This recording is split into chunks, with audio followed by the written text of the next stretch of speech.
So you take over the management of Death Row. Correct. And you're going back and forth to jail and talking to Suge and everything else like that. And I guess at this point, Suge and Michelle A. now have a full-blown relationship. They're out in the open with it. Yeah. Yeah.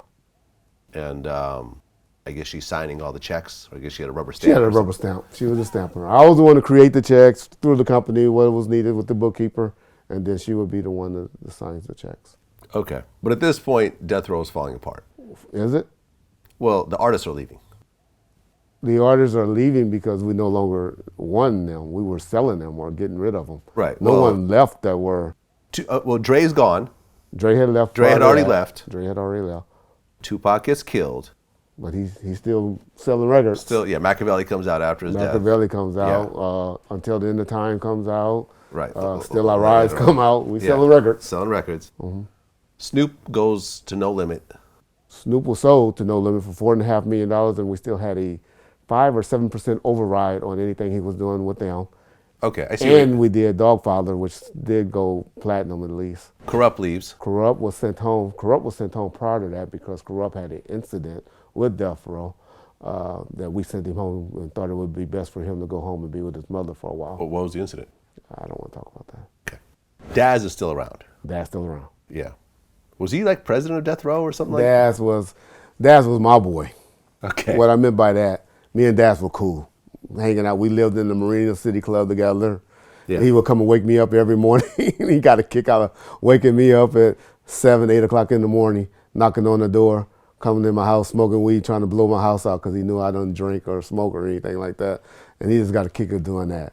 But Daz and I he was the producer. We was going to do his album.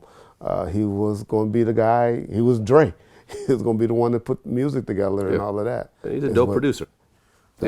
That was the problem. Daz wanted to be an artist. We just wanted to be a producer. Got it. So the company's still making money. It's not doing Death Row numbers because we're not out there doing those things, but we downsizing. Yeah. We don't have as much cost as we had. We don't have the distribution deal with Interscope anymore. So now we over there with Priority, who doesn't have the money or was putting out the money that Interscope and Universal was doing. Okay. I interviewed Daz. Okay. And you saw it. I saw it. Daz said he got into a fist fight with you. I was young, I was, feisty. I had fights with Suge Knight, Reggie, everybody.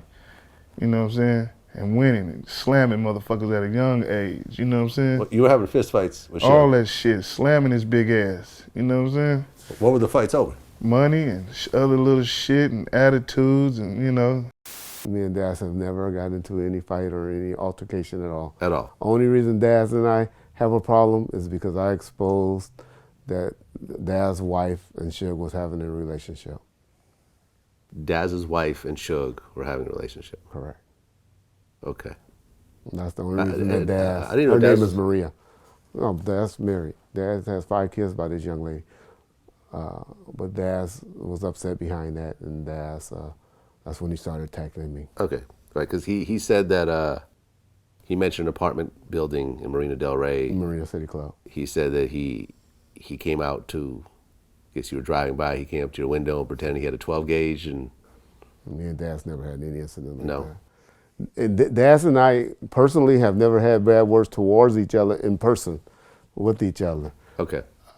Like I said, the things happened later after I stupidly admitted because it exposed, in retaliation of something he was saying, exposed that Suge and Maria had a relationship. And ever since then, he's been attacking. Well, didn't you say there was an altercation that happened with you, Trayvon, and Snoop at one point? That is true.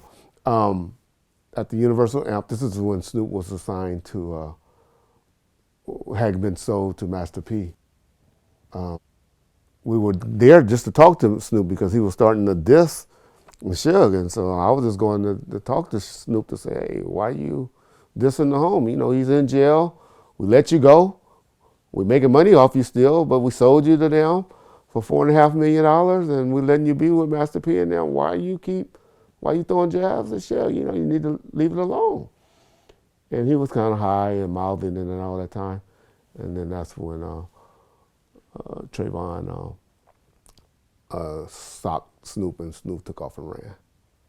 Snoop was by himself? No. Snoop had Daz with him. Daz ran too. Daz ran with Snoop. They both got arrested, ran straight to the police.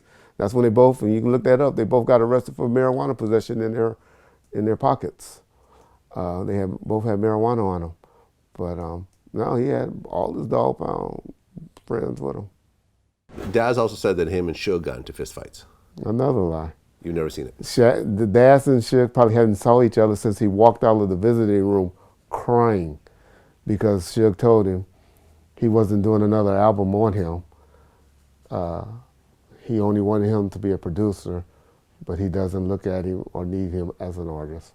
And Daz wanted to do another album, and Suge told him he wasn't going to do another album on him. Okay. And Daz walked away. Did Daz's first solo album, was that on Death Row? Yes. Okay. Revenge, Retaliation. Get Back. Get Back. Dope album. It did good. Only reason it didn't do well is because of that Snoop incident. He saw his cousin get slapped, and he didn't like it, and he was about to schedule to do a video on It Might Sound Crazy.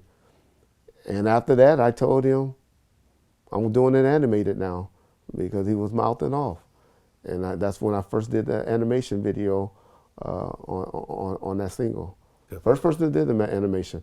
Didn't get that much publicity because Master P smashed on it because he was running Priority at the time because he was sick. But if y'all go look at that animation for It Might Sound Crazy, dope. Daz, I think in our interview you said that I suckered them for the reels. I went and took all the reels and made all blanks, rewrote it, the titles on there, and gave them the reels. And I took off with the real masters. okay, You know what I'm saying? and then you left. All hell broke, you know. All hell broke loose. Because Reggie didn't know nothing about putting the reels on there, listening to the tape and all that shit, you know. So you had the masters from all your shit or everyone's shit? Shit, all my shit. All your shit. Tupac shit that I did, you know what I'm Right, saying? you and Tupac had a lot of songs together. Yeah. But the funny thing about that's what we did to him. He got that story from us. But does that make you smart that you was entrusted, you was our producer, and if you did steal some masters, because I entrusted you to, with these masters to work, I gave him permission to go to Pacific Archives and all of this. He's my head producer. He was working with us. Does that make you smart or something like that? No, that just makes you a thief. Employee. We can all embezzle money or embezzle something from our employers if that's what we desire. But where he get the story of switching out the blanks from is, you remember Daz was out there. I got these Tupac albums. I'm about to come out with a Tupac Daz Dillinger album and stuff. So we're hearing all of this. So that's when Suge got this relationship with Maria, where all these allegedly reels are at. So what we had Maria do was bring them. She brought them to the studio. But we didn't want her to go home empty-handed. Daz's wife, you're saying, brought all the master tapes to the studio? Yeah, it was like 5 or 6 boxes. They used to be in the reels, like the old projection, you know. And she brought them to the studio. It was at Trax. I remember Trax. And we had this guy named Butch Small take the reels out and put blanks in there. And so Daz got none but blanks. Don't y'all know if Daz had some Tupac Machiavelli or Tupac, and we would have heard it. Daz loved it. It would have been all over the internet. I think Daz mentioned he has a song with Biggie that was never released. No, you don't know about that?